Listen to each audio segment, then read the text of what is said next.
Self-aware millennial.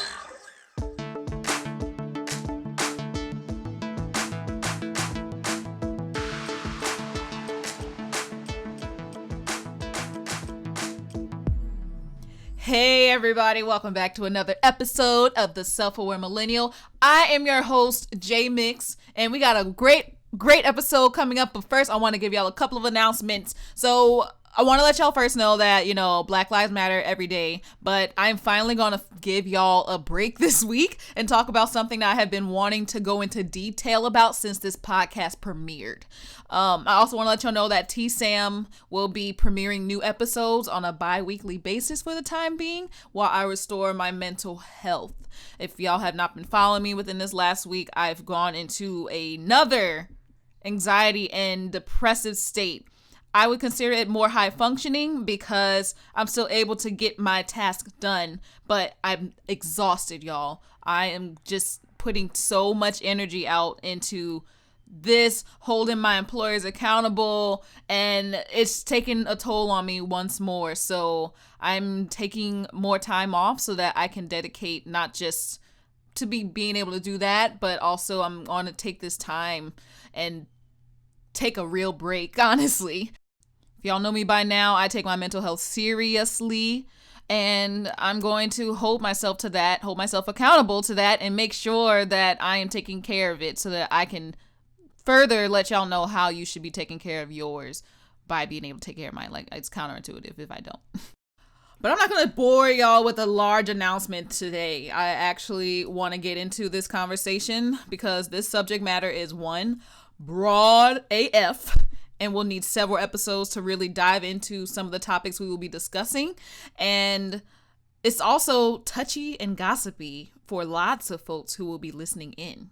So if you are approaching me or anyone you know who practices this lifestyle about this subject matter, yes, I'm talking to my family and friends who listen to the show too, please do so with a kind and non-judgmental energy. Thanks! Today's episode will be dedicated to non-monogamy. Okay, y'all. A lot of my self-awareness journey came from my dive into the non-monogamy world. A quick background, I'm currently in a healthy 7-year relationship with my lovely boyfriend, if you didn't know that already. We were strictly monogamous for about 4 to 5 years into it. And then we opened up our relationship officially at this time last year. We were in the talks about diving into non-monogamy much sooner than it actually happened. I think we talked about it for at least 2 to 3 years prior, but then he cheated, and then that backtracked things more because we had to go through all of that. There were a lot of folks who think that we decided to open up because he cheated, but that's not the case at all. Our opening up was already in the talks and works well before any cheating occurred at all. At all. And just to be transparent, the cheating that transpired never actually went to the sexual level. My definition of cheating is when a person purposefully hides their relationship with another person they are romantically or sexually involved with from their partner or partners. In this instance, my entire body felt cheated after he did his thing with the folks, and I had to go through all of that. And if you've ever been cheated on, like I've said, and I've probably mentioned this a little bit in my earlier episodes, but it's a bitch. And I can go into that on another episode for y'all if you would like, but that's basically the gist of it all. I will also mention, actually, in most instances, cheating normally happens because it is deemed in society right now as negative. And there are still places in this world that will literally execute you for cheating on your spouse. So there's a lot of fear in being caught. And although, at least on my personal level, we'll go into this a little bit more with my guest, but a lot of people have natural instincts to want to be with multiple partners, but it's in society it is deemed wrong. So it's controlled, it's manipulated so that we don't do those things. But anyway, we shall dive into that further with my next guest. The next guest is Dylan Trần. Dylan is a Louisiana native. He is a composer, a musician, a performer, an educator, an amateur ethnomusicologist. I hope I said that right. And he's also a marketer. He loves gardening, photography, frisbee, and food. He's been practicing non-monogamy for 2.5 years now. And he's been drafted by his mother, Claire, as a regular dating consultant. Wow. Dylan and I also went to Loyola together, and we studied under the same voice teacher for a bit. So again, this is another one of my Wolfpack classmates that I'm bringing on to this wonderful conversation, and I have no doubt that this conversation is about to be so lit, y'all. So I hope y'all enjoy this next conversation. Yeah, maybe look cute. All right. Yeah. Come on, we're both non-monogamous. We're still like available. Yeah. Like, why not? So everybody, this is Dylan. Dylan, actually, I want to make sure I say your last name right. I said Tran, but is it Tron or is Tran great? Ooh, I want to make sure. I have to make sure I say it. Like Transformer. Perfect. Mm-hmm. So yes, y'all, this is Dylan Trần. As I was saying in the announcements, we used to go to school together. We both graduated at this point. Wolfpack. And yeah, we're going to be diving into this full force. And if it goes over, I will be making this a 2-part episode. So you're welcome. Shoot. The issue is like, and I even said this in earlier in the announcements, this is a very broad subject, and it's going to take more than 1 episode, more than 2 episodes to really dive in and get to the nitty gritty of things. So I'm going to try my best. I literally created this outline in like less than 3 hours, and that's probably the quickest I've ever made an outline as of yet for any of my episodes. It's pretty amazing. You guys should see this outline. It's so comprehensive. I'm so impressed, Jessica. Well done. Thank you.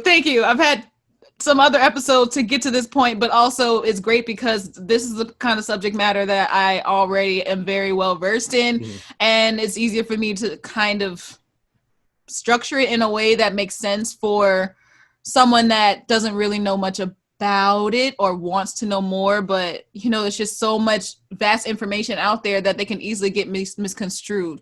So before we get into it, I wanted to talk quickly, because I just say this in your announcement, your dating consultant ventures with your mother.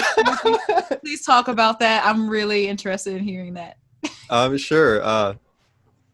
Excuse me, I just ate, so I'm like really burpy. It's okay. I'm gonna mute myself for a second.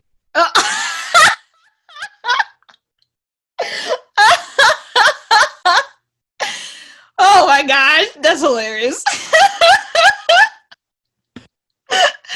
I'm keeping that. And you're still on mute. There we go. Oh God. Okay, I'm so sorry. No, it's okay. Okay.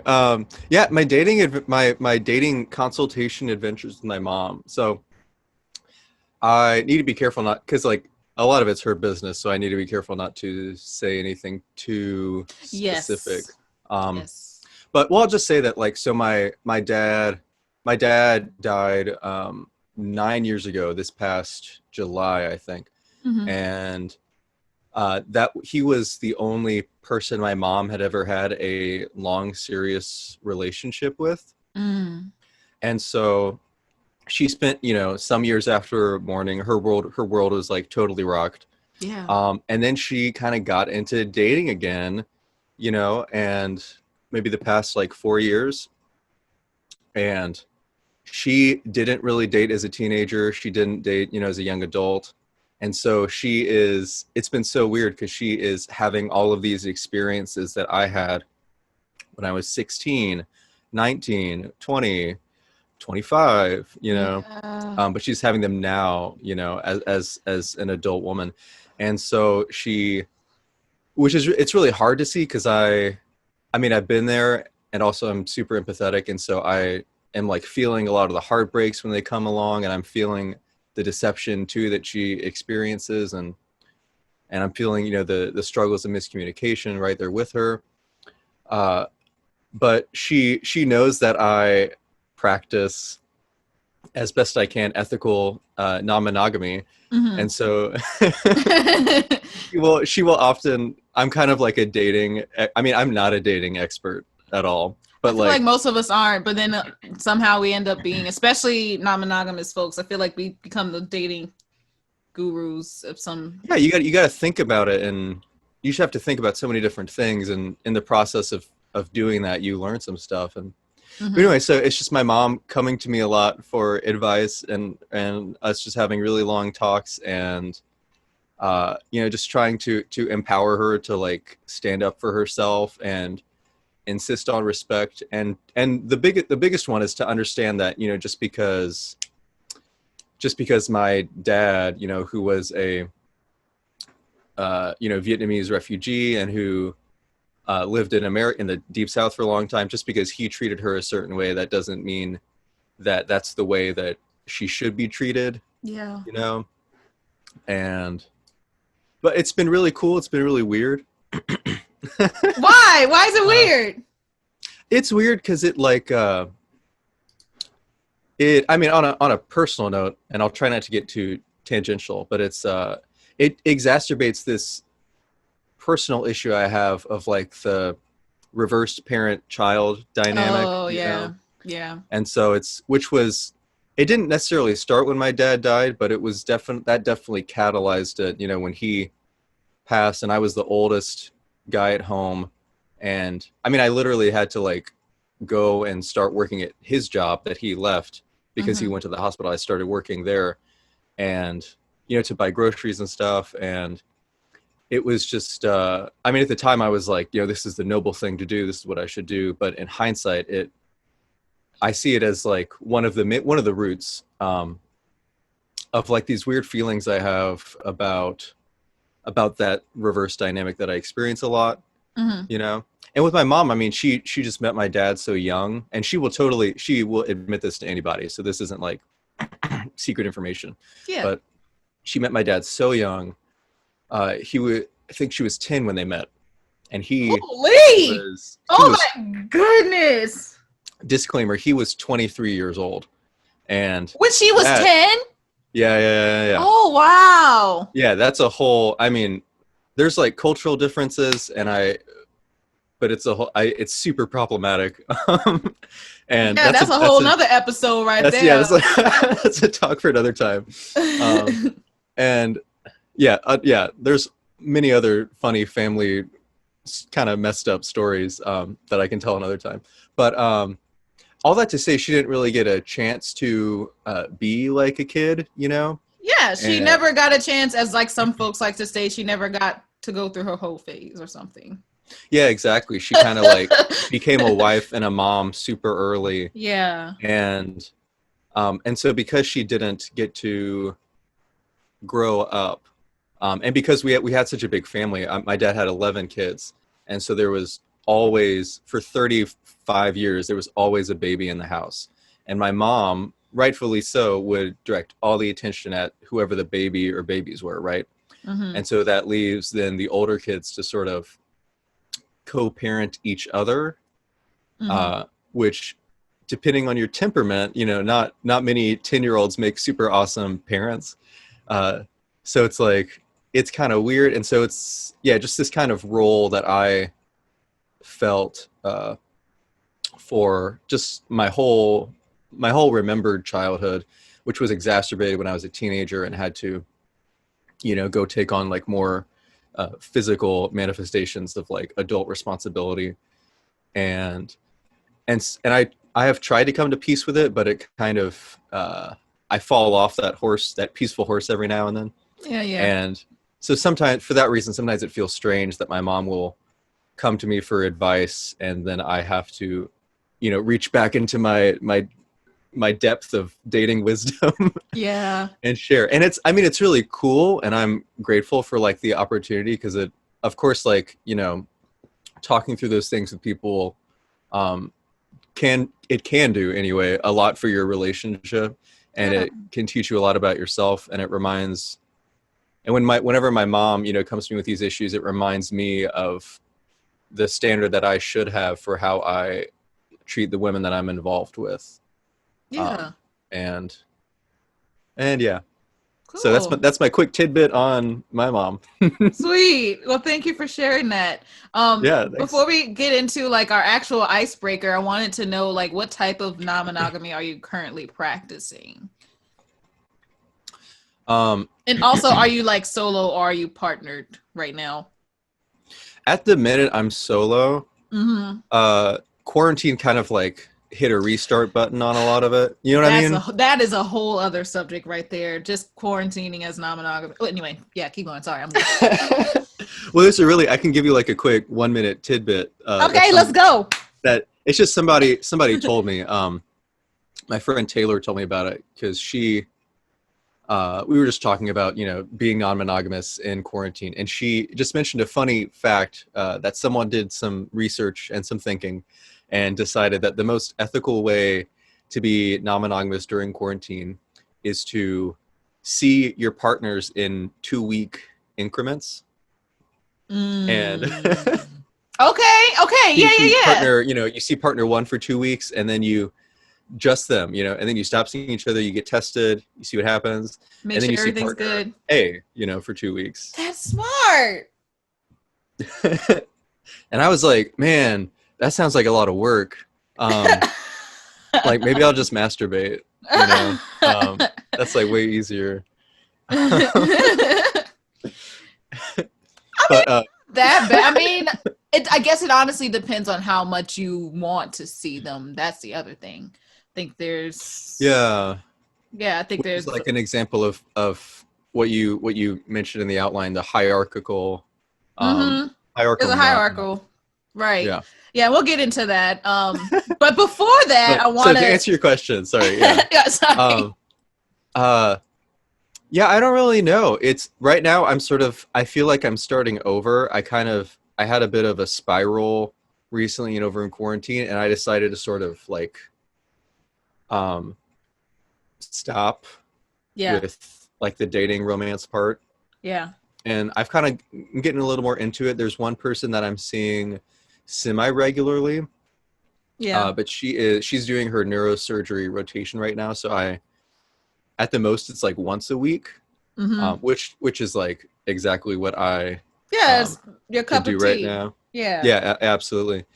And besides that, just going on lots of socially distanced dates, and some are awesome, some are not so awesome. Yeah, you know how it is. But so I'm not practicing any particular. I mean, I know how it is, but the audience doesn't know how it is. Oh, true. It's bad sometimes. And good others. Cool. But yeah, I don't know. It's for me, the type of monogamy that I want to practice, honestly, it depends on the players in the game. Yeah, it's all about the vibe of the person that you're choosing to partner or do whatever you feel like. Totally. And if I feel myself like naturally pulled towards one person, then we're going to have a talk. Everyone involved, we're going to have a talk, and that's going to be like my main person, and then it becomes hierarchical. Yeah. Yeah, and I think that's, again, and we'll go into it later, but this is where things get messy. Or I should say, like, it gets a little bit more complicated. It's where they can get messy. Yeah, it's where things can get messy. So, to kind of go into because I really want to make this an ongoing thing. I did this with Queen last week.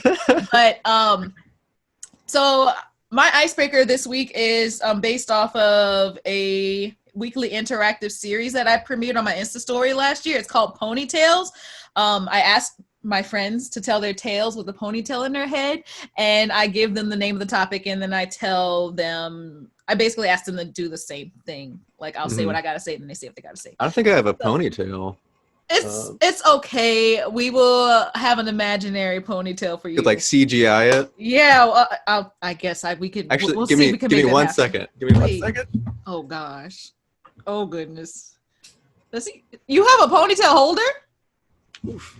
Or a rubber band? I have a clip. Oh, that works. Okay, yeah, let's do that. Pony clip. Okay. I don't know where to put it. Just put it somewhere that can be seen, because what I could possibly do is edit just the ponytail segment and make it as like a Insta video or something. Okay, sorry to take up. No, it's fine. No, it's good. This is why I edit Okay. things. Editing's great. Great. It looks wonderful. So Thank you. the Thank you. ponytail, you're welcome. The ponytails inspired question today will be obviously dedicated to our conversation that is coming. First experience diving into the world of non-monogamy. So I'll let you think about that. I'll start with mine. I said the first experience for this one only because everybody has a different experience kind of diving into it for the first time. I think everyone's first experience may be different. Some people count their first experience as being like their first sexual experience. I do not. I think the first experience that I've had diving into the world of non-monogamy happened probably close. It was around the time me and my boyfriend like officially opened up and started having sex with other folks.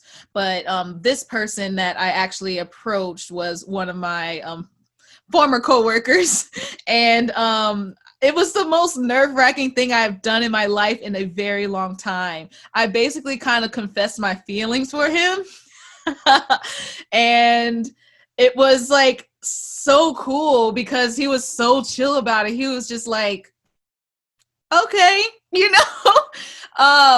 and I think long story short, like I knew at least in the friendship that we had, like as coworkers and just like other instances, I could tell that there was a attraction happening there.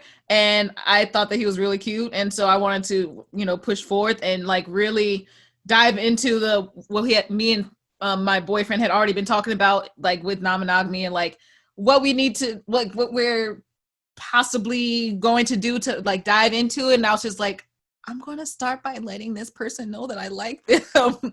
And so I did that, and it ultimately really didn't, it worked out in the fact that like feelings were professed.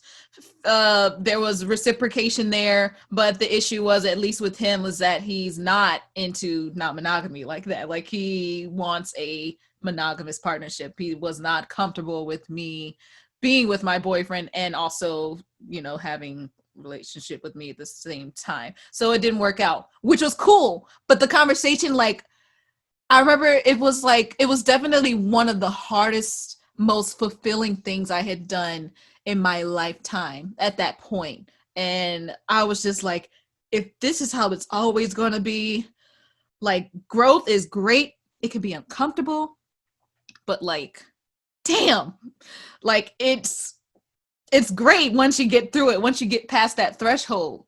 So yeah, that's my ponytails inspired story. And I totally forgot to put a ponytail in my head. Jeez. Ugh. Goodness gracious. I'm putting it in now. Put it in for the rest of the episode. We gotta do a retake. No, it's okay. It's okay. It's okay. It's okay. They know that I can put my hair in a ponytail. The people that are listening won't know, but I mean, obviously the people that are watching will know that I did not have a ponytail in my head. But it's put okay. A disclaimer in it. I will. So yeah, what is your first experience diving into the world of non-monogamy? Well, let me ask you. The very first time I was kind of unconsensual and I didn't know about it. I don't know if that counts. If it doesn't, if it doesn't count for you, then it doesn't count. Unless you think it counts. I don't think I will. I mean, I learned a lot from that experience, but that wasn't really. Yeah, so my first time was with the same person, actually. Okay. Because, well, cool. And because we eventually like kind of figured out, or we eventually sort of, I don't know, that's weird. We didn't really speak in terms of non-monogamy.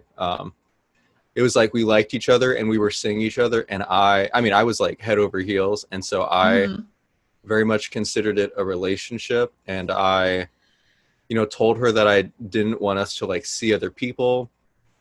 And I remember there was a specific instance because we were in an opera together. This is like my junior year of college.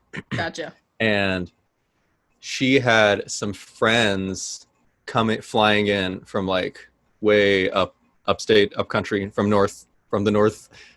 She had some friends flying in, and one of them was a friend with whom, whenever she would fly up, they would be physical, right? Mm-hmm. And emotional and all those things. Yeah. And I knew that was happening. She told me about it. And I was like, yeah, I just feel really, I don't really want that to happen. I feel really uncomfortable about it, you know? And she kept saying these things. She's like, well, she kind of, I mean, maybe she did really feel this. I can't really say. Mm-hmm. But to me anyway, as like, you know, a 21-year-old, it felt like she was pushing off responsibility because she was saying, oh, well, he, you know, bought a ticket. He's flying all the way down here. Like, I feel like I can't just like not, you know, have sex with him and like be, you know, romantic with him because that's what he's expecting. And which is like, did he say that he was expecting it, or is she expecting for him? Never mind. Sorry. This is the way that I think. I think she's expecting him to expect it, right? Okay. So but she was speaking like, on behalf of him, saying that he was going to expect right, it. exactly, yeah. And I don't, which I don't think is ethical. I agree. Which is why, communication is such a huge part of it for me, just in general. But yeah, and so I just kind of knew that was happening, and I had met someone around the same time, and she had been kind of like, I had suspected that she was seeing other people at the same time, even though I was like pretty clear that that wasn't what my interest was. Yeah.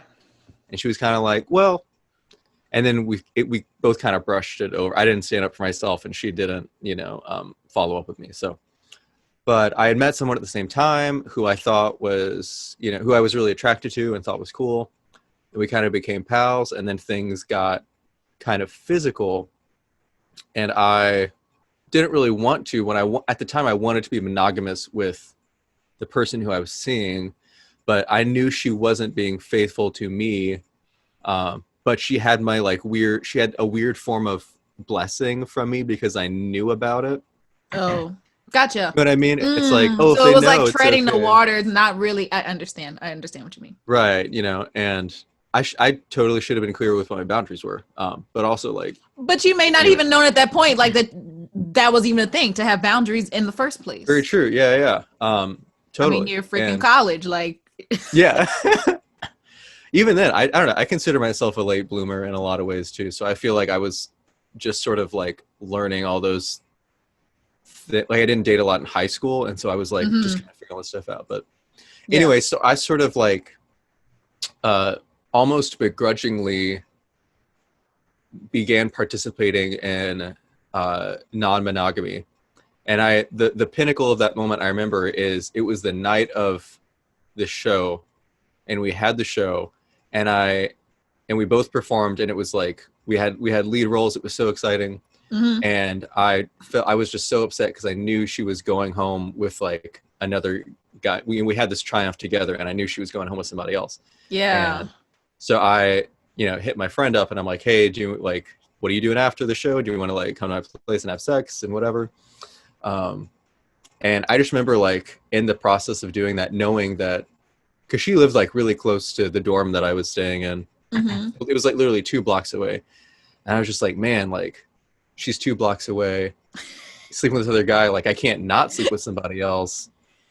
And then I was so sappy. I like went early that morning, because there was like another show the next day. I went to like Whole Foods and bought some like the nice flowers from Whole Foods, you know, and like, and I'm like so sad boy, and I'm just like dropping them off at her doorstep, but I don't want to knock on the door because I don't want to see him, you know. Yeah.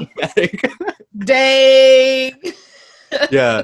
So it wasn't a structured I don't want to say descent. It wasn't a structured adventure into non-monogamy. It just kind of like happened. It was a weird introduction. It was definitely a weird introduction. Yeah. I love to see though when people can like how you were saying, when they like discuss it together and say, and then like do smart things like, hey, I'm going to take a step, you know, I'm going to take a step. Yeah. You know? Um, I will eventually go into that a little bit more about my personal experience with my boyfriend about it, but I think I'll save that for later on in the episode. But thank you for your ponytail about that. Oh yeah, of course, of I course. think we can both take our ponytails off now. It's time. Yeah. Back to business. Um, so before we really get into it, you sent me some stuff, and I really want to just kind of go into that right quick before we really dive in. So the critiques and stigmas about non-monogamy, you mentioned 3 of them that are very, like, if someone were to ask me the same thing, I would say these exact same things, and I want to make sure that the listeners are able to understand these things. So the first one that you mentioned was that people think that it's disrespectful. I personally, I mean, like, it's only disrespectful because of, I don't even know how to really go into it. Like, I really don't know how to go into it. I think, if I might, I think it's because people don't understand like the intense amount of consent, consent communication and respect and thoughtfulness that is required to make monogamy successful.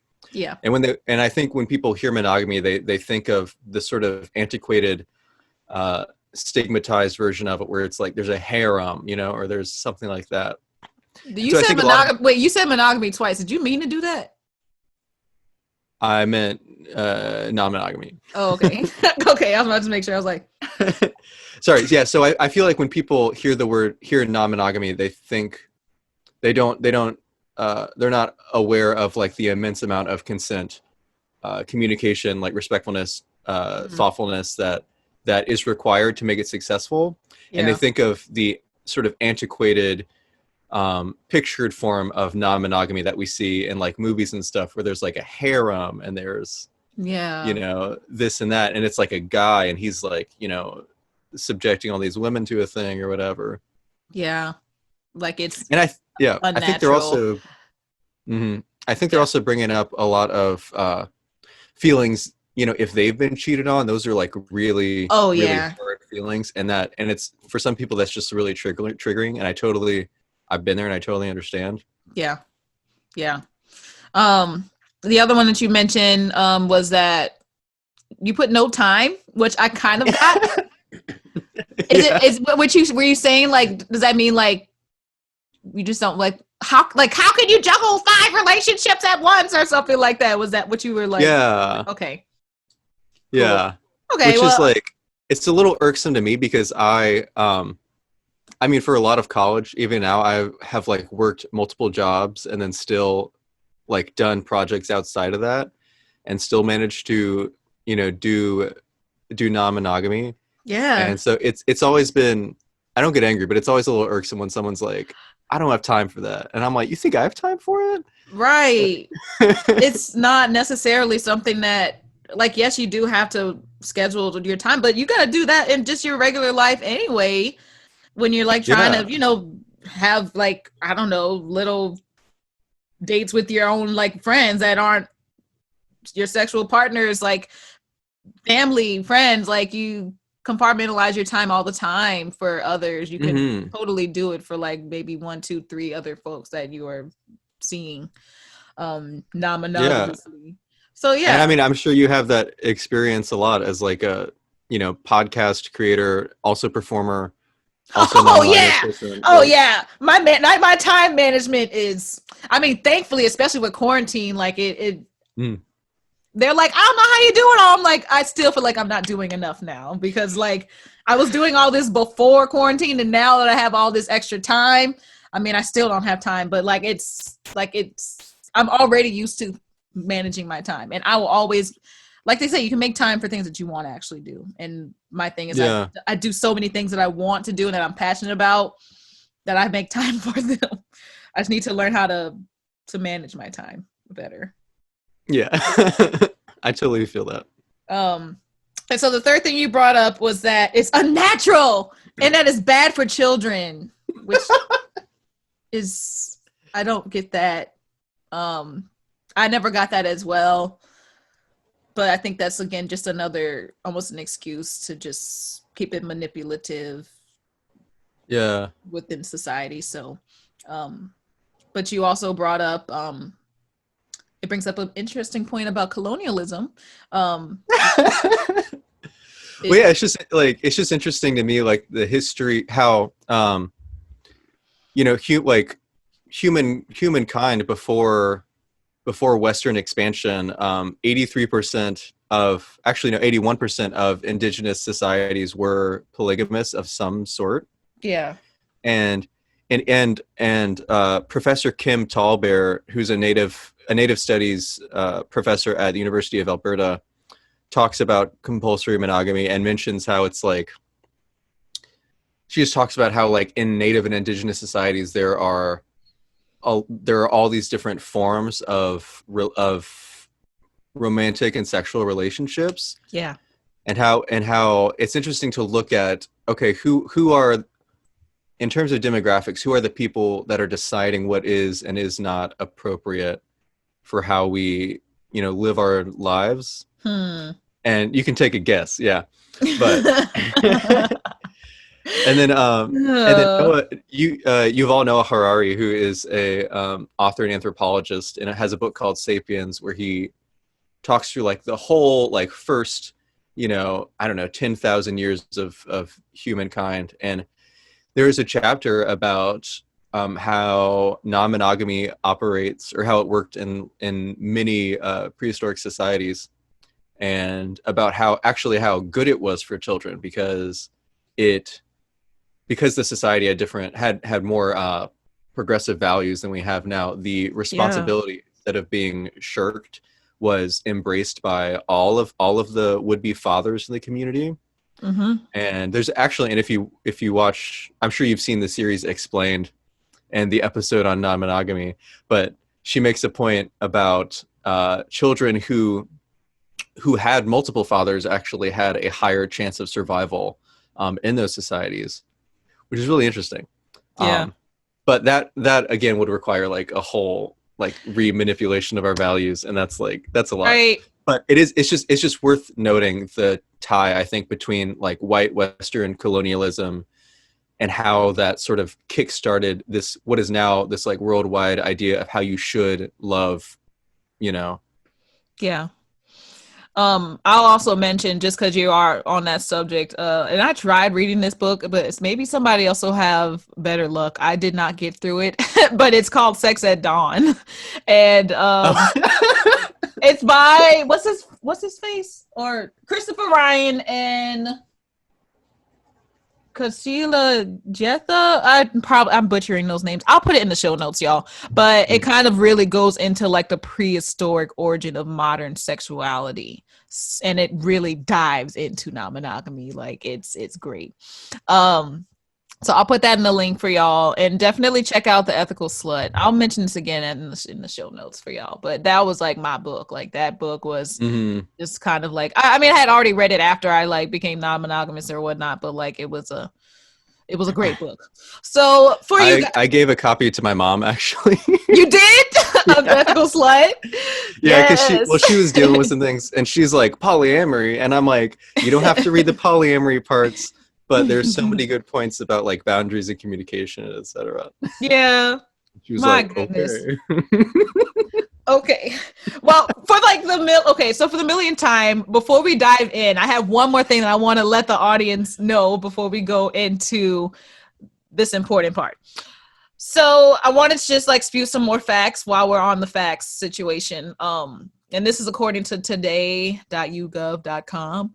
There was a January 2020 poll of more than 1,300 U.S. adults, and it finds that about 1/3, or like 32% of United States adults say that their ideal relationship is non-monogamous to some degree. Millennials are particularly likely to say their ideal relationship is monogamous by like 43%, though an equal percentage, 43%, also say that their ideal relationship is completely monogamous. So there's like a 50-50 right now between us millennials, which is kind of cool. I think. Yeah. Among US adults who are in a relationship, however, there's 23% that say that their current relationship is non-monogamous to some degree. So that's not bad, I guess. Yeah, that's definitely more than it used to be. About 3 in 10 millennials in a relationship say that their relationship is non-monogamous. So, I mean, I feel like that's Good good. odds. Yeah, it's good odds, I guess. I know that number is probably going to keep growing as these conversations become more normalized and everything. But I just wanted to let the audience know that, to let y'all know that you ain't the only one that wants to get into this. I guess. Mm-hmm. So let's kind of go into it, because I think this is important before we even go into the nitty gritty. I want to go into the terms, because people are interchangeably using non-monogamy, ethical non-monogamy, polygamy, polyamory. Like, they use them all and almost want to say the same thing. Shoot, entanglement is now in there. So it's like, okay, so what do they actually mean, and how, especially somebody that is looking to get into the lifestyle of non-monogamy, how can they make sure that they are saying the right thing so that they're not confusing other folks? Because I think when I first kind of started getting into it, I was so confused, and I just couldn't keep it. I didn't understand it, because it was like, there was like all the terms were almost very similar to each other. So I was just like, okay, so where's the distinction? So I kind of, I put it into 3 phases for y'all. I organized it. You're welcome. So phase 1, I'm gonna give you the terminations of what monogamy is, what non-monogamy is, and what ethical non-monogamy is. So, and I should also mention that all of these are going to be paraphrased from like a billion different sources, because the issue is like a lot of these dictionaries, like official dictionaries, don't have these terms in there like it is described like in 2020 right now. So like I had to literally go searching for like the most best termination that I could understand by all these websites. So just so y'all know, it's paraphrased from betterhealth.com, prevention.com, polyinthemedia at .blogspot.com, and menshealth.com. So anyway, phase 1, monogamy, non-monogamy, and ethical non-monogamy. To understand ethical monogamy, you have to first look at I'm already getting it mixed up. You have to first look at monogamy. So monogamy, if you are not already familiar with it, is the practice of staying with one sexual partner for the duration of that relationship. If you ever enter into sexual relations with another person during that time, you are no longer considered monogamous. Therefore, non-monogamy means having multiple sex partners. So that's the distinction. Monogamy is one person. Non-monogamy is more than one partner. And yes, cheating is a form of non-monogamy. It's known as quote unquote secret non-monogamy. Cheating is the lowest of the low of monogamy totem pole, because cheating is based in dishonesty and betrayal of the partner who does not know they are non-monogamous. So, I mean, the big factor is that. Ethical monogamy, in a nutshell, is non-monogamy that isn't a secret to the partners involved. It's the opposite of cheating. It's communicative. It's transparent. It's ethical. So hopefully y'all understand that. Now we can go on to phase 2. Are y'all following me? You're following me. Great. The phase 2, we're going to talk about, or at least define, open relationship, monogamish, and polyamory, and some other stuff. So the open relationship is basically another umbrella term used to describe any relationship that isn't sexually and or romantically monogamous, including polyamory. Non-monogamous relationships that aren't polyamorous are in that as well. It means that people are allowed sexual experiences outside their relationship, but not love or romance. I personally have always used the latter open relationship term for my vocabulary. I didn't even realize open relationship, it had a term that was closer to the non-monogamy term, because I think some people are using non-monogamy as in open relationship interchangeably. But I always thought that, again, open relationship had to do with having an outside relationship outside of your own, but not including love, because then that would basically be polyamory. And we'll go into that. So the second thing in phase 2 is monogamish, and just to kind of spell that out, it's like monaga, like monogamy, but it's ish like it's kind of monogamy, but it's kind of not. Sex columnist Dan Savage coined it to mean, quote unquote, mostly monogamous with a little squish around the edges, aka occasional non-monogamy practices that usually do not pass. They do not do pass. Why did I write that wrong? Occasional non-monogamy practices that usually do not do pass. I think I knew what I was trying to write there. The monogamish means that it's like occasional non-monogamy that doesn't go past like sex and hookups, basically. So yeah, it's like basically if you have a partner and y'all both want to like kind of dip your foot into the pool, but like you're not committed to the people that you are having partnered sex with outside of your relationship. It's more of just like I think I'm going to do a Tinder date tonight, and it'll just be a one night stand sort of situation. It's not like after the whole ordeal and they come back and they're like, yeah, I think I might do it again and again and again. You know, like it's just one of those things like, okay, I just want to, it's less, help me, Dylan. I'm trying to figure out how can I describe romantic? Yeah. So it's tricky. The term like it's ish. term in and of itself is ish. Yeah. So it's like it's kind of supposed to be like squishy. Yeah. Well, anyway, that's monogamish.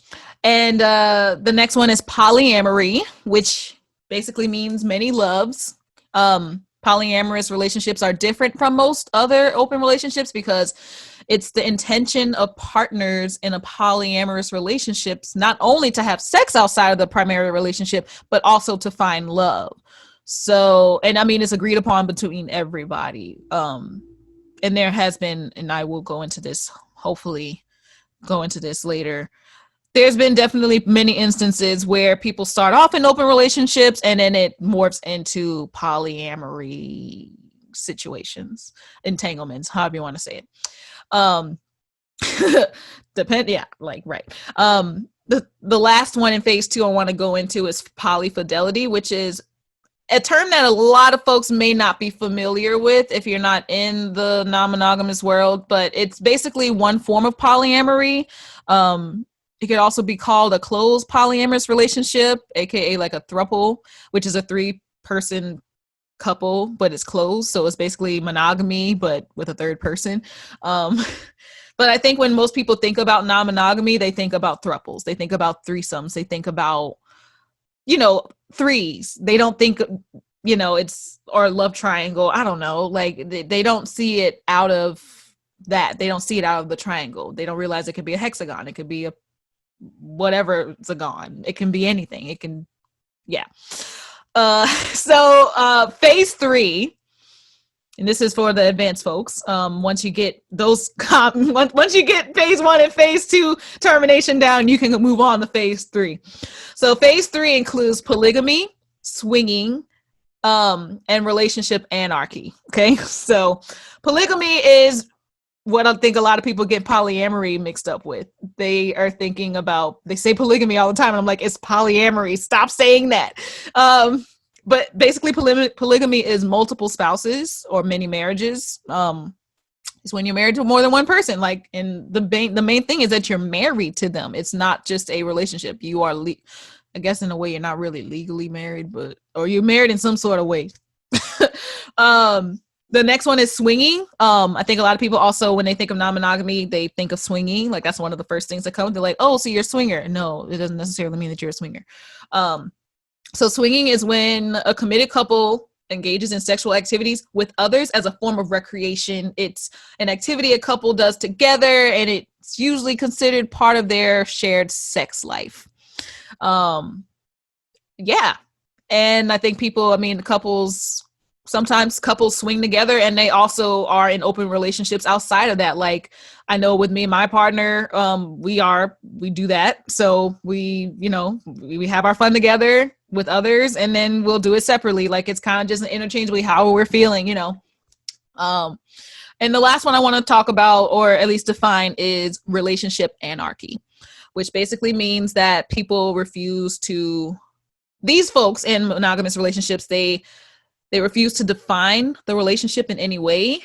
It's a person practicing non-monogamy who does not subscribe to hierarchical roles. So they treat all of their partners as equals. There may be rules such as being compassionate and kind to each other, but people can do what they want sexually.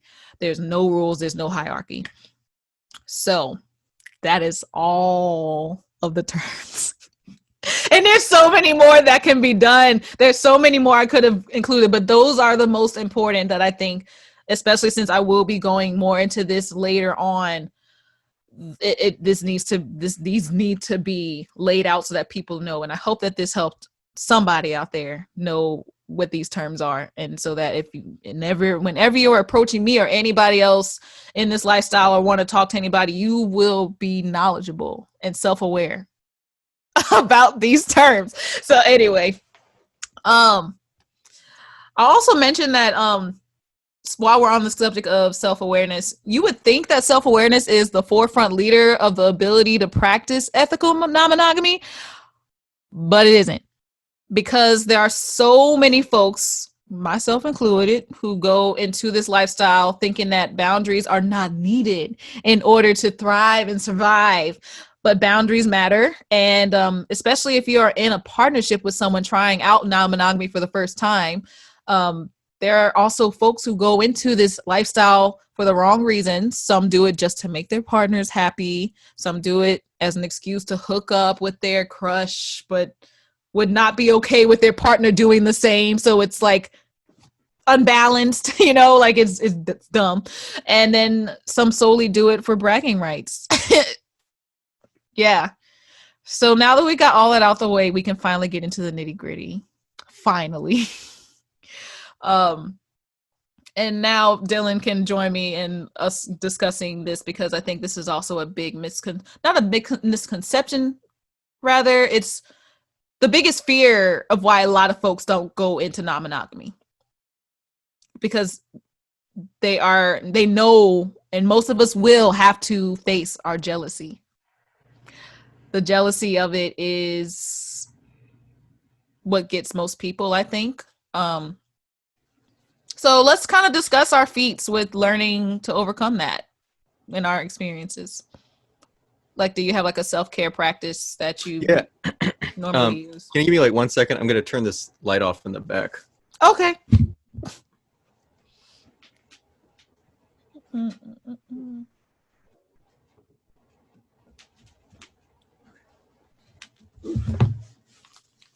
Okay, sorry.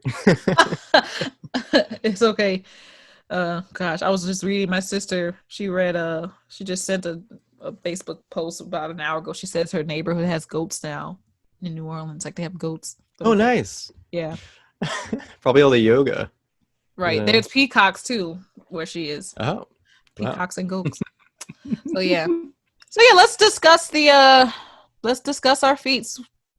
Yeah, jealousy is like the anytime for me, I found like when I talk to a dude, it happens more than when I talk to women. And I don't know if that's like I think there is some like systemic things at play. Mm-hmm. But from guys anyway, the thing I hear is they always say the same thing. It's like, man, I could never watch my girl be with somebody else. Really? And yeah, that's like the thing I always hear. And I'm like, you don't have to watch. Like, close your eyes. But yeah, for like, and for me, that was totally like my thing with it too. And then someone with whom I was hooking up said something really that I brushed it off at the time, but now I think about it all the time. She's like, not being jealous is a muscle. And honestly, like the more you use it, the easier it gets. Yes. And for me, it's just like, a lot of it is doing the very doing what is like a sort of Zen Buddhist practice and just kind of sitting with your jealousy Yeah. and getting to know it and asking, you know, like why are you actually here? You know, because jealousy doesn't just, romantic relationships are not the only place it pops up, you know. Right. It's very ubiquitous. And so You got a friend for your best friend got a new best friend. You get jealous. Like, come on, you get now. jealous. Oh my God. Yeah. Like, oh, you're hanging out with like that kid, but not with this kid. You never come visit me, but you always go, you know, drive and visit them. Like, Right. you know, all sorts of things. And so I just think it's important to acknowledge that it's not, we put a weird romantic emphasis on it, right? Yeah. Like as a society, we put a weird romantic emphasis on jealousy, but it exists in a lot of ways, and in every single way, it stems from, for me anyway, like stemmed from a lot of insecurity Mm-hmm. and a lot of misunderstanding, you know. Yeah. And so if you exercise more compassion, then that is what allows you to kind of see why they want the things they want. And if you exercise confidence, then it alleviates the insecurity. Yeah. You And I know? would also not argue, but like add to like the confidence and the, what was it? You said confidence and something else. Darn it, I missed it. Oh, See, compassion. compassion with the Like compassion. empathy, you know. And Yeah, compassion and confidence that all leads into what is another non-monogamous term, compersion for your partner. Compersion basically means where it's kind of like you are happy to see your partner with someone else, and you give good feelings from them being it like with others. Like it's almost like, okay, like if you, especially if you love your primary partner, you know, it's like knowing that they are getting their fulfillment from somebody else, or they're getting a part of their fulfillment from somebody else, and you see that their light, their happiness is like their full selves are being transpired through that, and that makes you happy. Like it basically just kind of, yeah, it's compersion. Compersion. Yes. I was looking for that word earlier. I was like, vicarious joy. I couldn't figure it out. Yeah, yeah, it's an interesting term that I thankfully knew about before I actually experienced. So when it actually happened, I was like, oh, this is compersion. It was, oh my gosh, I will never forget it. And it's funny because like, so my boyfriend and I, like, we both kind of, I think he actually, funnily enough, this is a funny story, he was the first one, even though he cheated on me, and I mentioned that actually earlier, I don't know if you know, he cheated on me, and then we were actually in the talks about having this conversation and like going into non-monogamy much sooner, but then he cheated, and then we had to kind of backtrack and make sure we got all that out the way before we actually decide to dive into it again.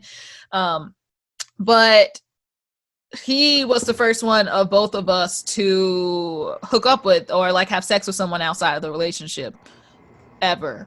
And I remember, at least in that moment, I don't remember feeling complete compersion. It was a weird new feelings for me. Like there was jealousy there. There was, it wasn't jealousy. Did I just say it was jealousy? You said there was jealousy in there, which I totally feel. I think it was jealousy only because I hadn't done it. So you're used to. Yeah, or it was just weird. I don't know how to like completely describe it. All I know is that there was no real jealousy there because like we had already kind of had this discussion that it was going to happen. And like the communication was just completely there. So like I was basically just kind of prepping myself. It's kind of like when you know you're about to go over a really high peak on a freaking roller coaster, and you just like holding on like, oh, here we go. That's kind of how I felt. And like it was the weirdest feeling because I knew when they were having sex, and then I was just like, okay, I'm here at my apartment just like chilling, and I'm just like, this is happening right now and I'm not there.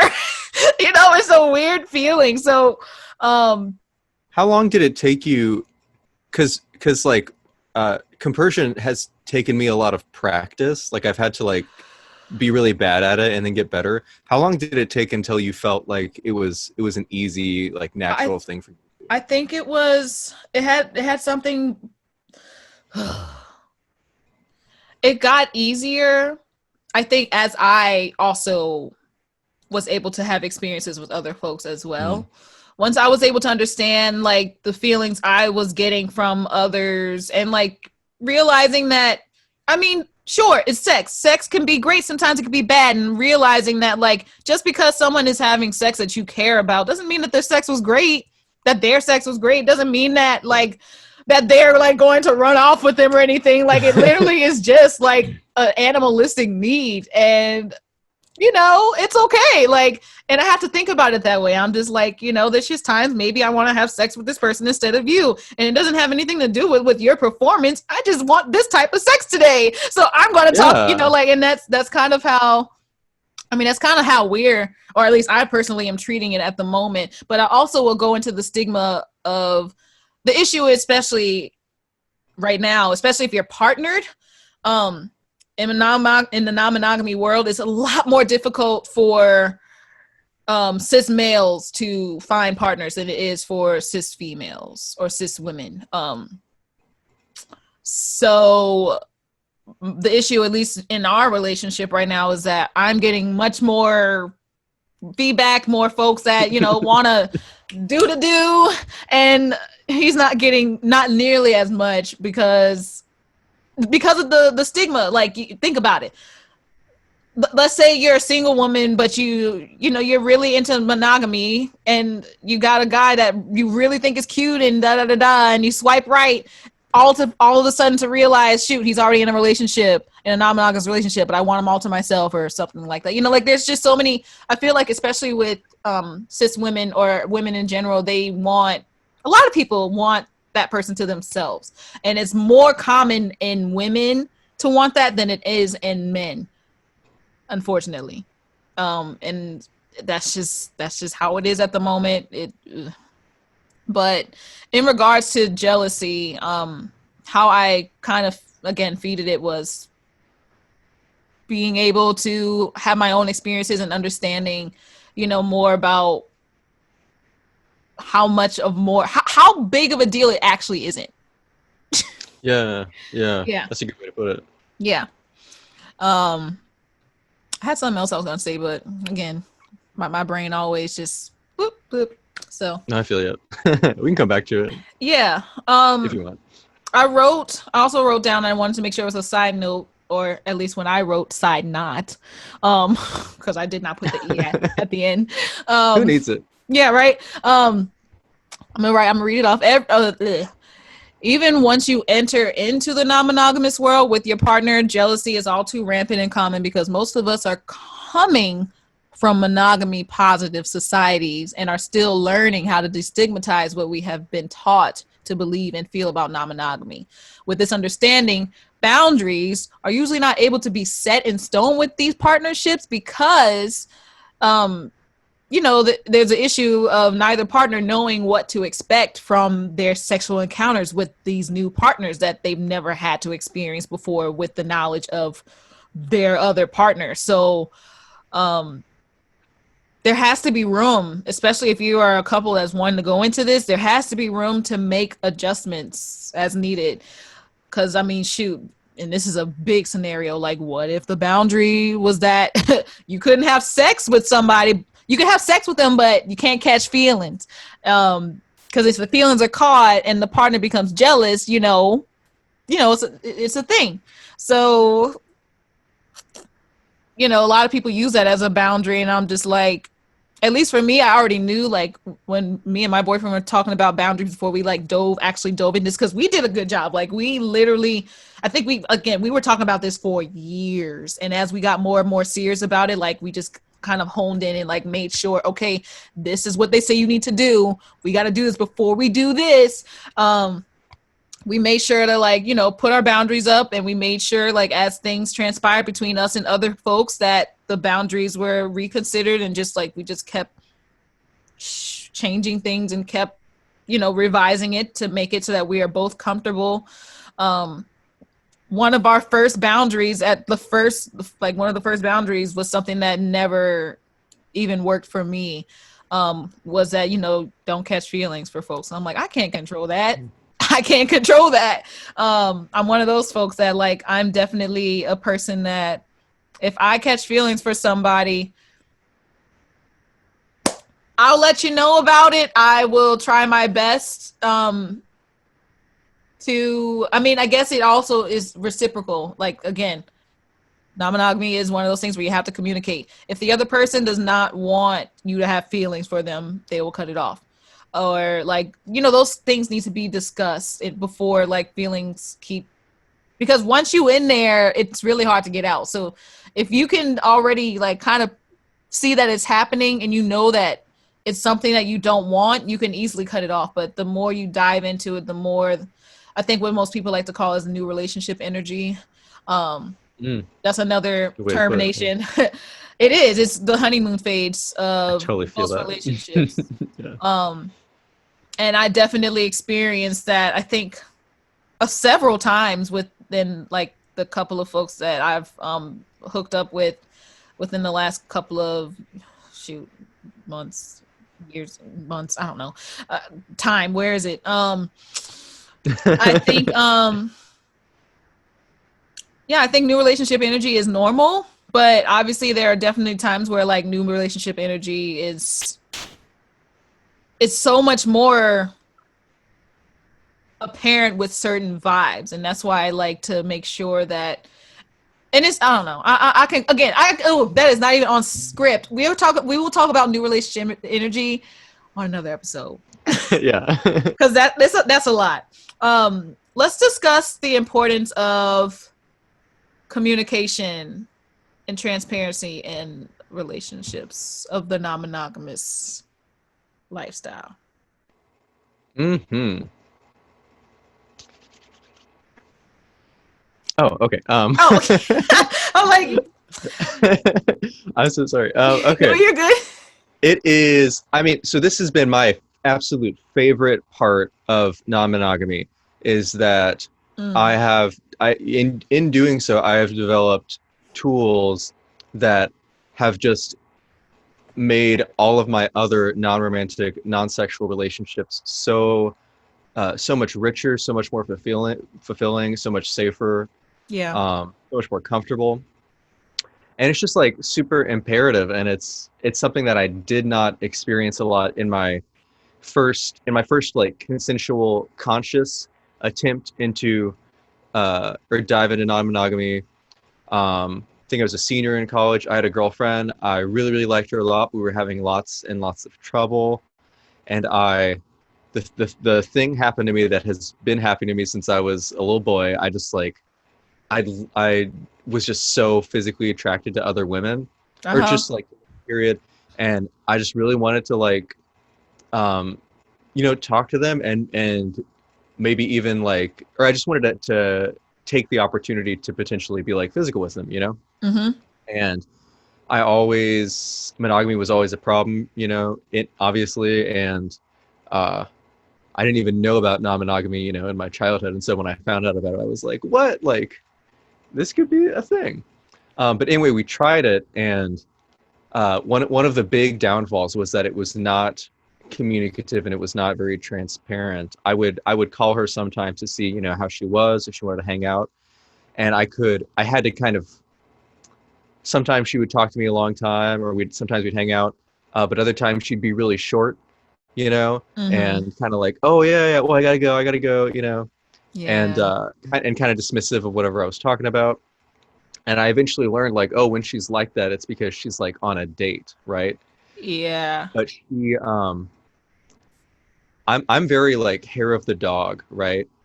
Uh, Sometimes. But so like if something like jealousy, for example, if in order for me to get over jealousy, I need to like sit with it, and I need to like I need to almost like I don't know, like exposure therapize myself, you know? And so I would ask her to tell me about her dates, and like if they got physical, I'd be like, well, like tell me, like can you tell me about that, exactly like how it was, and like what you liked about it.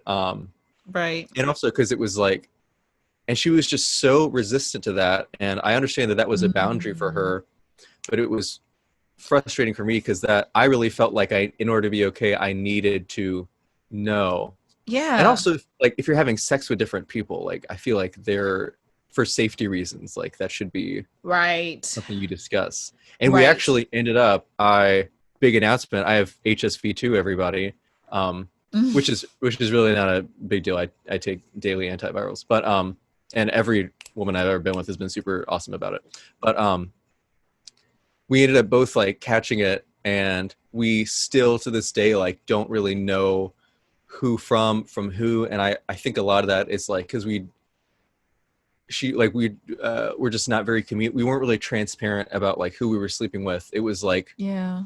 even though we expressed that we were okay with it and we endorsed it and we identified as a non-monogamous couple, we're treating it like this dirty secret, and we couldn't talk to each other about it. And Yeah. it just, which ended up making me and probably her feel like more isolated, and less Yeah. connected. So that's my big example of like a situation that could have really used a lot more communication and transparency. Yeah. Wow. Thanks for sharing that. I Yeah. think just for the listeners, can you explain what HSNV? I think that's what you said. HSNV. I'm HSV2. terrible. So What is if you've ever had a cold sore, you have HSV of some kind, right? HSV? It's Gotcha. the same virus that causes like herpes wherever on your body. And Okay. so there's two strange, HSV1, HSV2. I Mm-hmm. have HSV2. I had symptoms for a bit, but the way it works for most people is that the severity of the symptoms decrease over time, Mm-hmm. though they do flare up with like large amounts of stress. So actually, it's kind of funny. Like having an STI has like taught me a lot about managing stress because I don't want to Mm-hmm. have an outbreak. Um, Oh. but I've been asymptomatic for about a year, maybe a little longer, Mm-hmm. and I've recently started taking daily antiviral medication so that like just in case. Yeah. So it's virtually not an issue.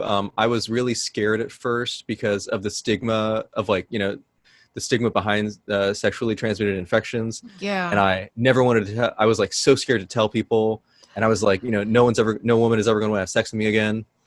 It's Um, that's the fear tactic that people put that society yeah, puts I was into raised it when it's Catholic. I went to a public school in Louisiana. Like I totally got. Yeah, you're right. totally right. I was lots of fear behind it and just lots of stigma. And um, but then I like got the courage up, and I told the very first person who I was sleeping with next. I told her, and she was just so cool about it, and it made me feel so much better. And I think everyone that I have told about it who was like a potential partner has been just like super cool about it, and it's a relief. And it's still a little worrisome to tell somebody for the first time, Mm-hmm. especially if you like really like them, Yeah. you know and Yeah. some people, uh I mean, this one time someone, I told them, and she like got really mad at me, and she was like, you were trying to trick me, blah blah blah blah, like blah blah blah. And I was like, no, I just did, like, it just didn't come up, and Yeah. like, and also like I didn't know if I wanted to have sex with you yet. Like I don't know if like, Right. so I've had like two bad experiences, but I've had like 40 Overall awesome good. ones. Yeah. Sweet. And so but Cool. anyway, that's what that is. Sweet. Let's actually, while we're on the subject, because I mean, obviously, if you're going to be into the non-monogamous lifestyle, you're going to have to get yourself tested. You Yeah. got to get tested. So I know for me, I normally, especially, I try to get tested every 3 months. Hmm. Just that's kind of been my routine. Just do a quick test. Here in New Orleans, I normally go to not Daughters of Charity, sorry. Was it Planned Parenthood? Because I live like right next to it, Mm. and get done. Thankfully, my insurance covers all of it, so I don't have to even I don't have to pay anything to get it done. Um, Same, yeah.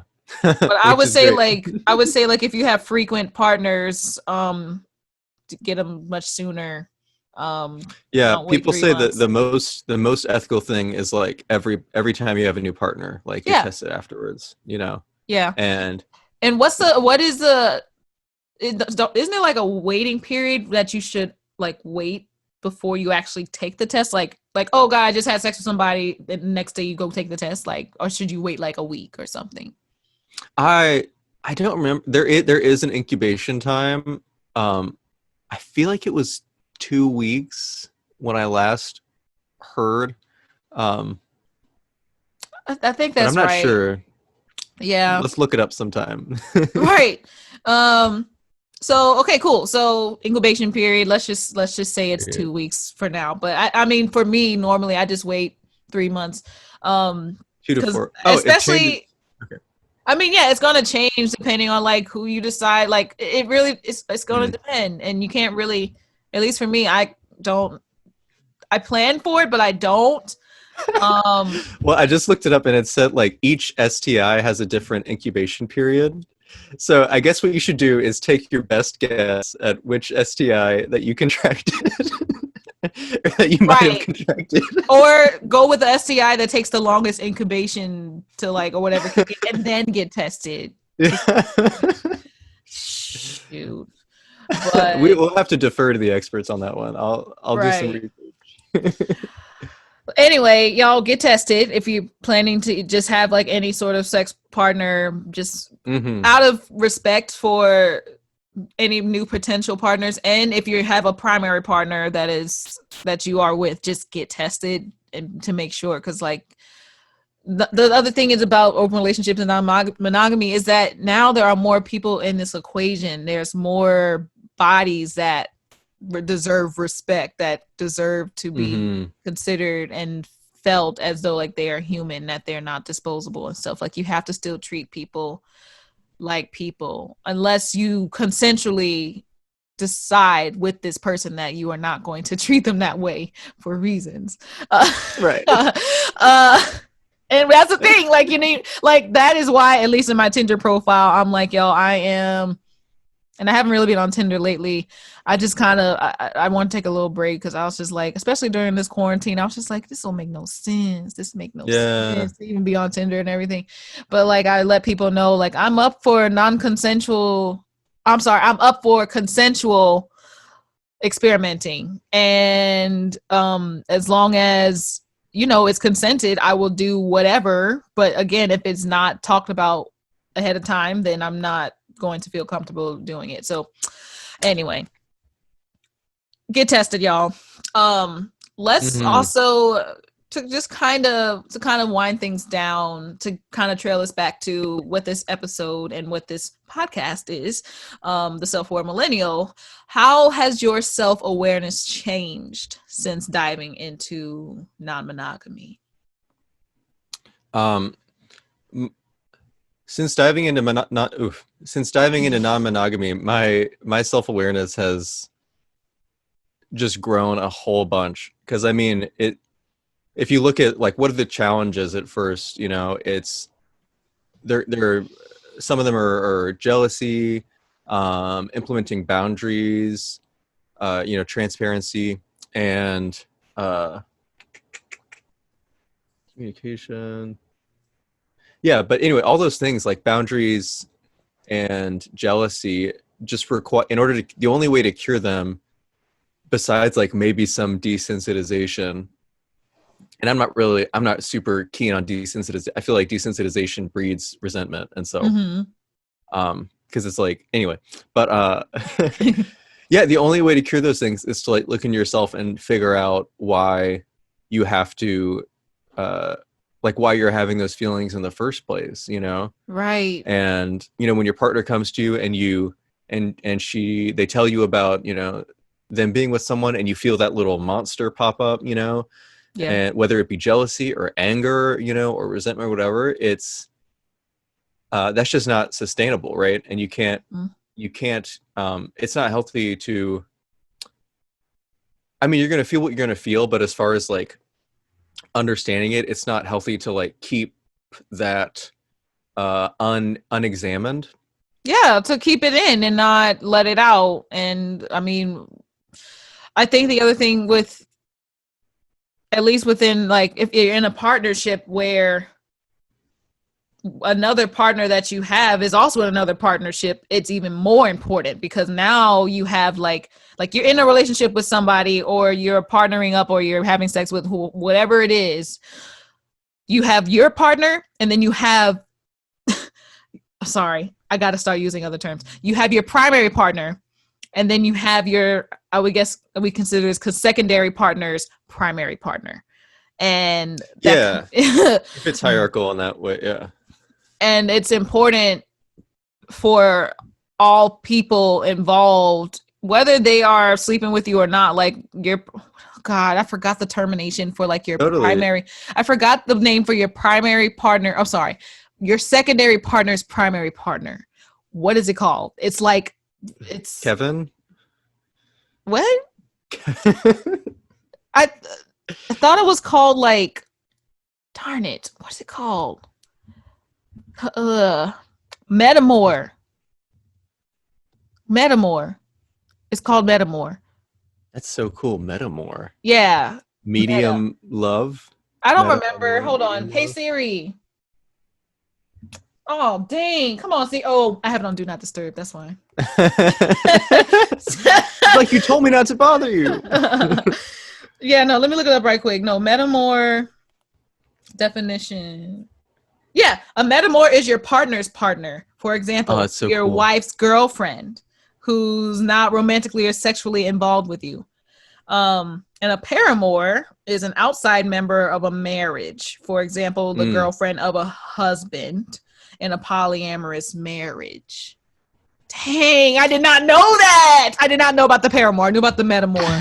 That's interesting. That's very interesting. So in this instance, I'm thinking about it. I'm like, dang, I have not been a paramour yet, but I've definitely been a metamor. I would love to be a paramour. Yeah, I want to be a paramour. I almost was once. This woman who was married, we went on a date and she liked me on everything, but then she found out I was being a little, this was like, I was 23, this was 2 years ago, and I was being a little dishonest because I was interested in older women, and so I changed my Tinder age to 29.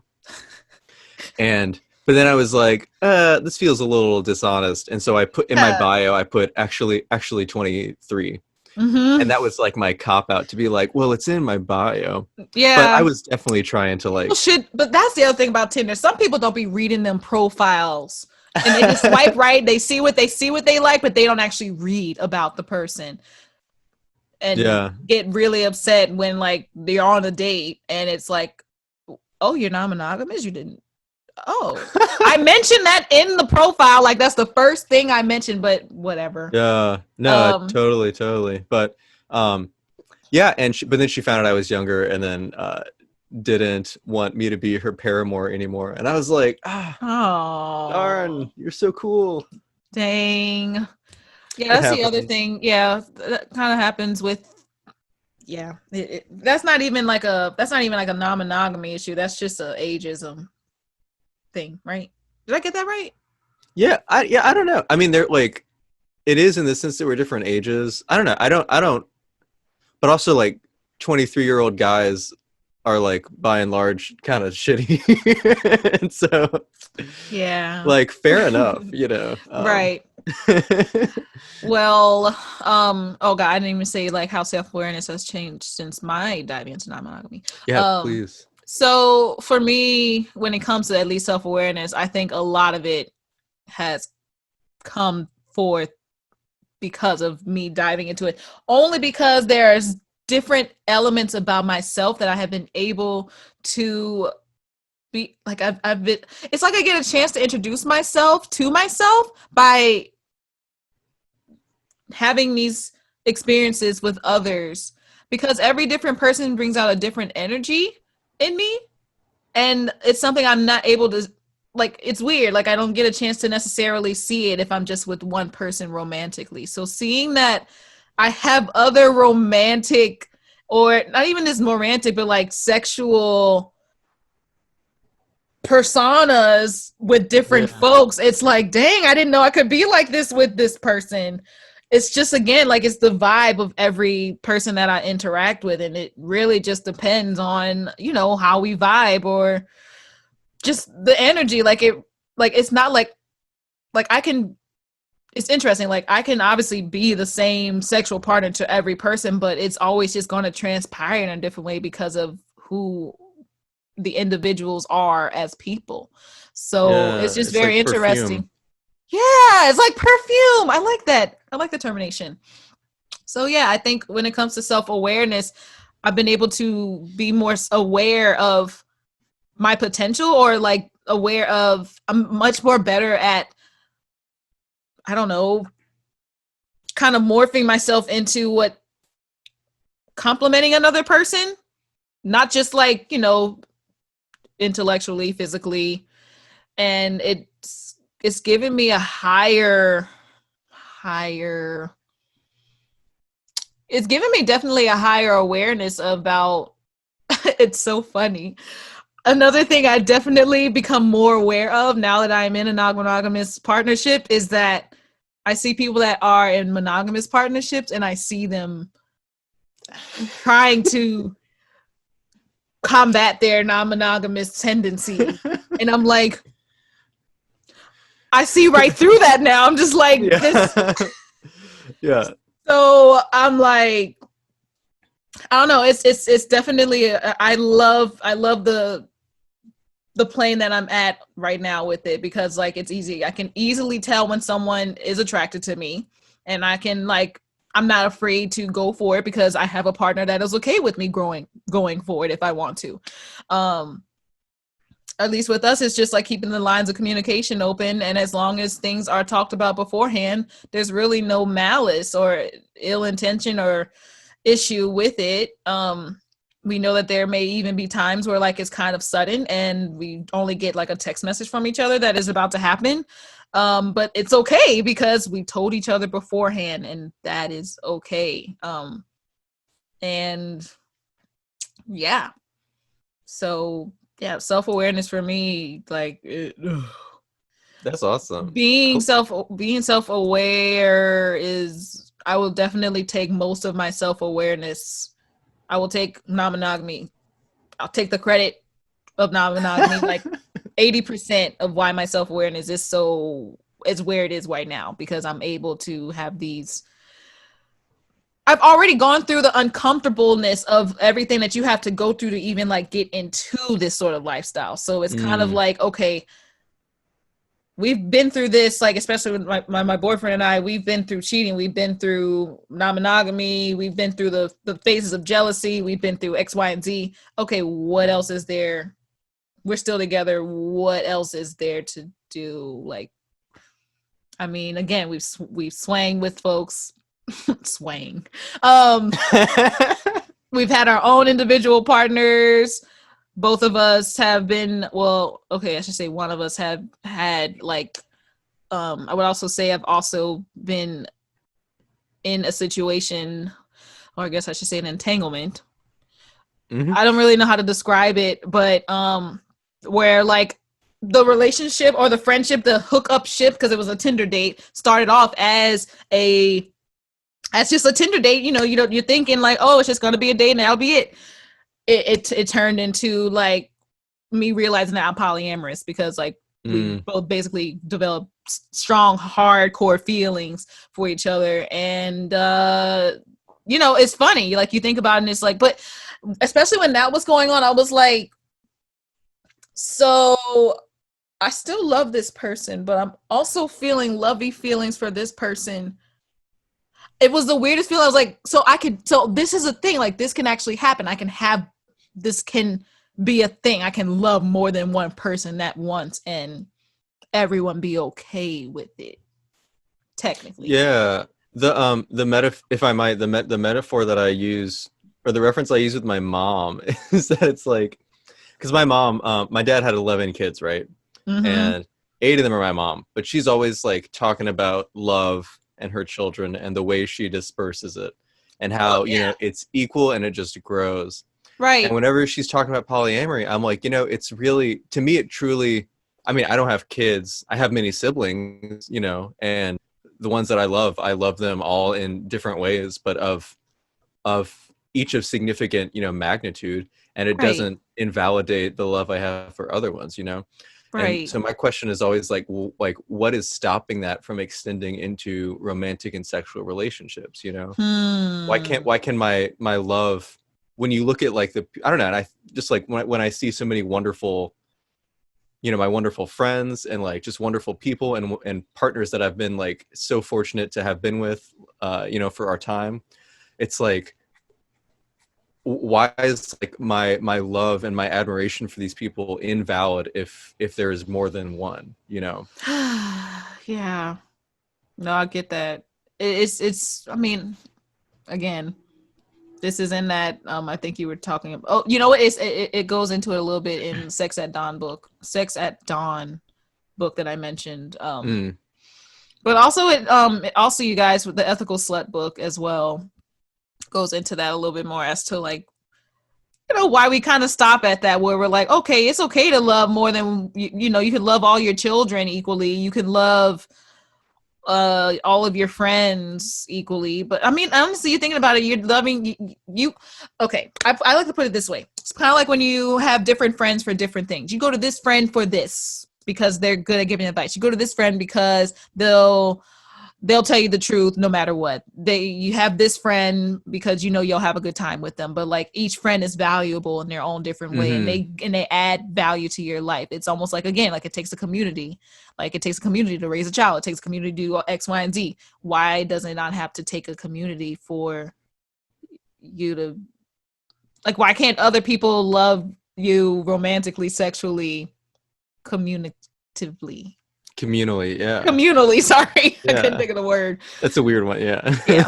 No, So totally. That's definitely my take on it. yeah. But again, this is also something that I had to like think about within myself. I was not always in this mindset.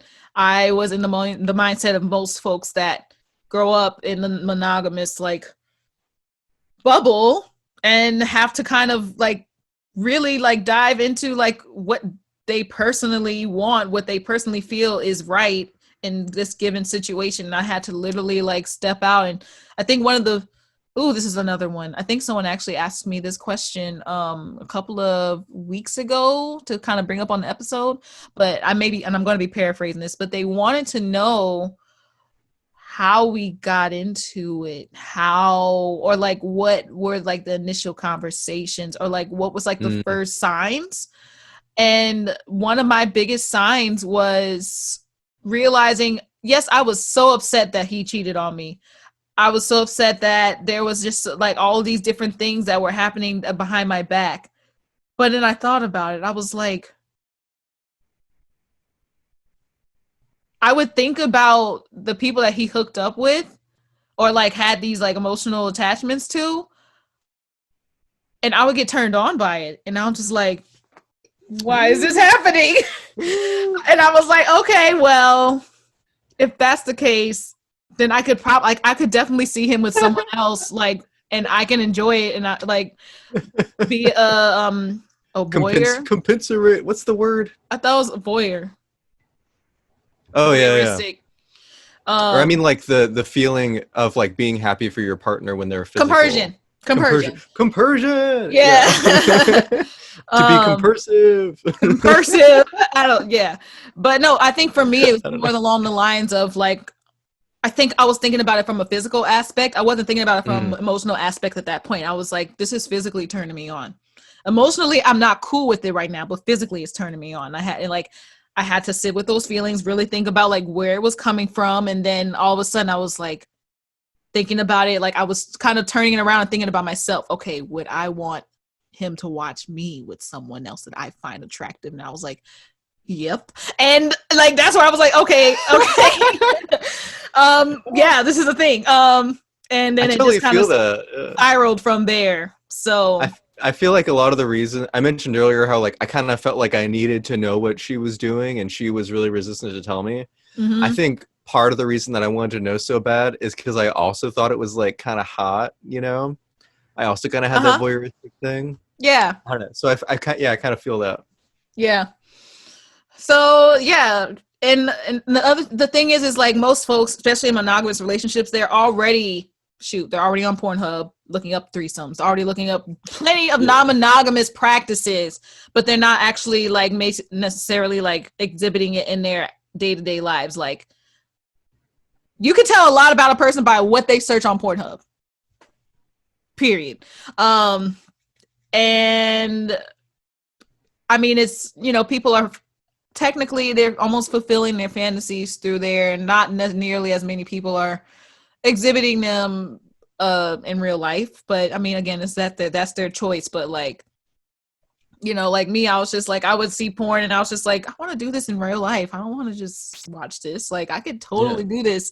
But anyway, so with that, I want to go into our final segment, which is if you're not aware, Dylan, is called J.Mix Explains It All, which is my Instagram handle. It's like the 90s Nickelodeon show, Clarissa Explains It All, except it's J.Mix, me. Yeah, I know. Punny. Anyway, so this is basically like an advice column where people ask me for advice or they give me their stories and I talk about it on the episode. And this one is actually from someone that I know. Her name, and she's okay with me giving her name out. Her name is Lisa. She writes about one of her non-monogamous experiences, and she kind of wants us to kind of dive in and talk about it a little bit. But she writes, I don't want to talk about it because it wasn't me who was non-monogamous, but I once slept with a guy multiple times over 3 months, then found out he was married. They lived in the suburbs. He worked in the city. When I asked him about it, he claimed they were open to the other partners, but she didn't know about me. After our conversation, he told her.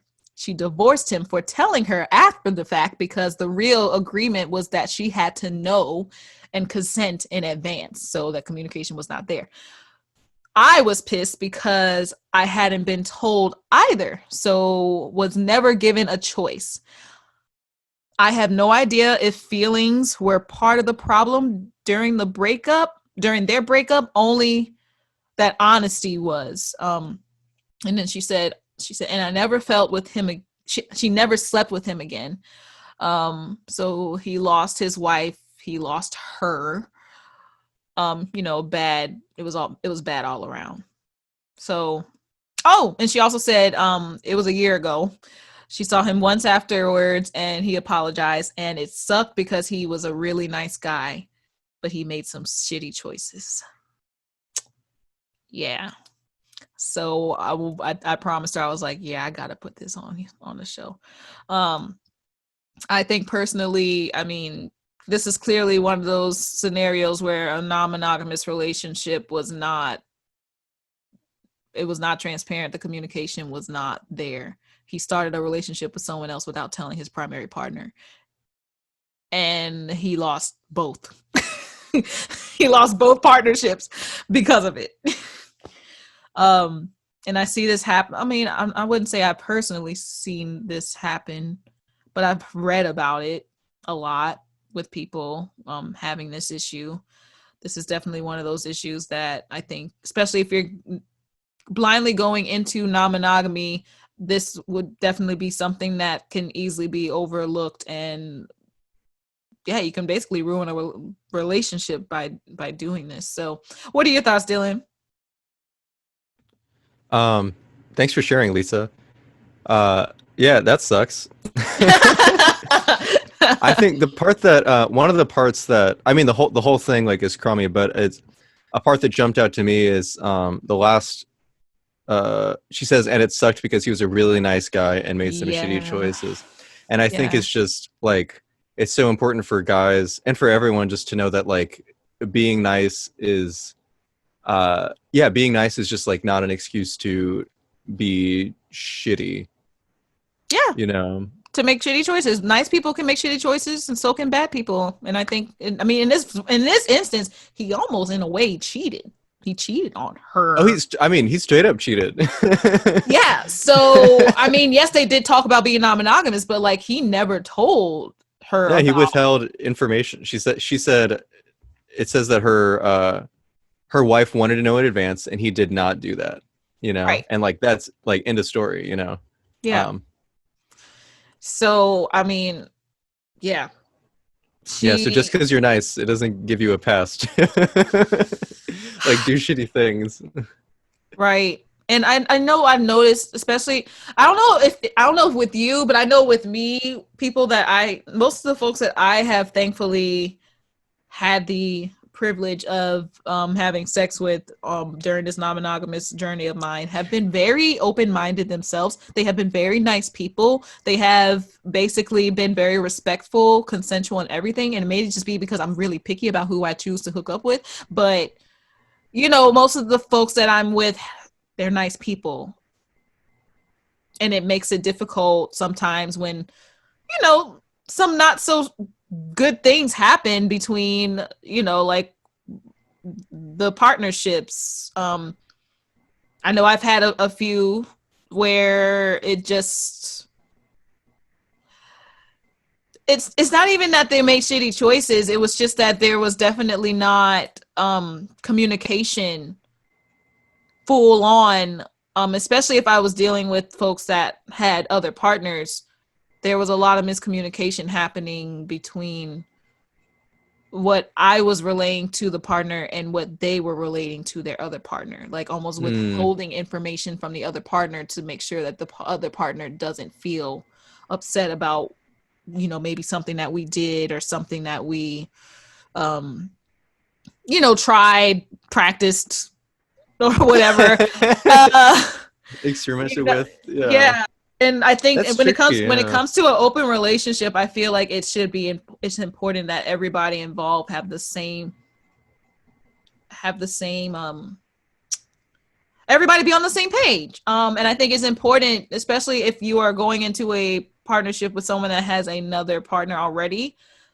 You and that other partner, y'all don't have to be best friends, but y'all need to know each other at least a little bit to understand why the partner that y'all both share wants to be in your life in the first place. Otherwise, it's always just going to be a one-sided thing and you'll never completely know. Like it can get really messy real quick that Mm-hmm. way. Mm-hmm. Like again, like I said, you don't have to be best friends, but you need to know who this person is. You need to at least understand where their values are and what their characteristics are. Make sure they're not a serial killer or something, just make sure. Yeah. You got to Make sure. discern. Yeah. So thank you, Lisa, for sending that in. That was wonderful. Also want to just thank Dylan again for joining me. I don't know. I'm going to just give y'all a disclaimer. This episode came to mind for me, like literally not even times now. I would say maybe, Like 9 p.m. yeah, like give or take 7 hours ago. I was like, I want to talk about this. Why haven't I talked about this? And it just kind of all went from there. And I will also say, like, I have a big non-monogamous community in the TSAM fam right now.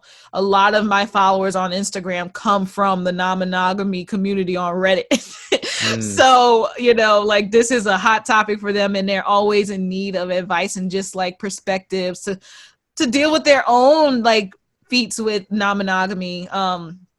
I've also, if the listeners aren't familiar, I've also written an article guest piece for It's Not Too Complicated.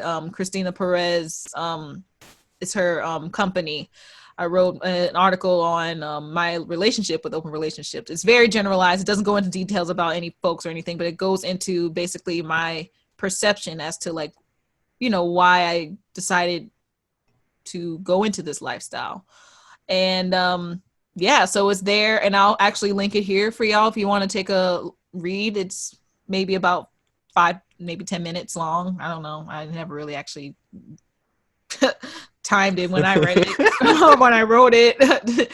But yeah, check it out. And yeah, I think also on my Instagram as well, I've talked about, especially once quarantine happened, there was a lot of non-monogamous folks that were really worried about their primary and their secondary relationships. They were worried about the primary relationships because now they're almost in a way, especially if they're living together, they were stuck because they couldn't go anywhere. And then like they had these secondary relationships that they had to, kind of not like they couldn't see these people anymore because it was unhealthy. It wasn't safe. And so I kind of went into that and I kind of talked about, especially the secondary partners of relationships. Like, let's say you are you're soloing, but you are non-monogamous, but you really are into like one of your partners, but they have a primary partner and they're, everybody's quarantined and you can't see them. And in the end, what happens is that y'all both break up because you're not being able to see each other. There's other things like maybe long distance, all kinds of stuff. But like being the secondary partner, I went into that because I've also been in the secondary partner situation where I've definitely felt outcasted. And I'll go into this a little bit more on later podcast episodes, but I just wanted to give y'all a little briefing on the things I've already revealed on my Instagram already about non-monogamy. I just never actually took I never took the time to actually dedicate a whole episode about it. So I appreciate you being my first guest. Thank you, Jessica. It's you're awesome. This has been awesome. Thanks for having me. No problem. So before we go, I want to just get your social media handles so that people can follow you. Yeah, I'm most active on Instagram. My Instagram is at Dylan Trần Music, DYLAN TRAN Music. And my website is dylantranmusic.com. Sorry, I'm typing And that in. there's a blog that you can subscribe to, and whenever something cool happens, sometimes I write a little blog about it. It's usually when I win something or when I almost win something. Sweet. Thank you, Dylan. So also you guys, just so I wanted to add some extra non-monogamy resources for anyone that wants to know more. Some that I highly recommend, like I said before, The Ethical Slut. There's also, again, I said the non-monogamy community on Reddit is fantastic. I normally lurk on the non-monogamy and polyamory subreddits to get a better understanding of the non-monogamy world. I did that a lot, especially right before I partaked in it. It's a very safe space. If you want to learn more about other people's journeys and everything, most of the folks are anonymous anyway, but it's just a very safe space there. And you can learn a lot. And I want to also put this in there because you gave me this reference, Sapiens, the book by Oh yeah, Sapiens by if you're a history nerd and you want to learn about the history of polyamory, then Sapiens and communal relationships. Sapiens by Noah Yuval Harari. Yeah. Or Sapiens by Yuval Noah Harari, and also season 1, episode 3 of Explained. Yeah. Is this the one with Janelle Monáe? I don't. Is that Sex Explained, or I feel Sex like Explained is a different one. Okay, no, that is Janelle Monáe, but I think I did watch. And that series Explained. is awesome. Yeah, it is. Sex Explained is awesome, but the one about non-monogamy specifically is in Explained. Cool. And then Sex Explained covers all this other cool stuff. Yeah. It's wonderful. Well, you guys, if you have any suggestions on future things you'd like me to cover on the Self-Aware Millennial, you can DM me at hit the microphone. You could DM me at the Self-Aware Millennial on Instagram. Y'all, sorry, it's late. Let me say that again because I'm gonna edit it out. If you have any suggestions on future things you'd like me to cover on the Self-Aware Millennial, please DM the Self-Aware Millennial on Instagram, or you can email me at the selfawaremillennial@gmail.com. You can follow me on any of my socials. I got the Instagrams, I got the link trees, I got the YouTubes. And check out what I'm doing in my community in support of the podcast. And if you're all caught up on all of the podcast episodes so far, I believe this is episode 23. Yay. You can consider joining my Patreon community where I post bonus content galore and I'll give much more detailed insight into my mental health and self-awareness journey there. So if you want to check that out, go to patreon.com/the self-aware millennial. Again, you guys, thank you so much, Dylan Trần, for joining me on the Self-Aware Millennial. And I will see y'all in 2 weeks because I am taking a break. Bye.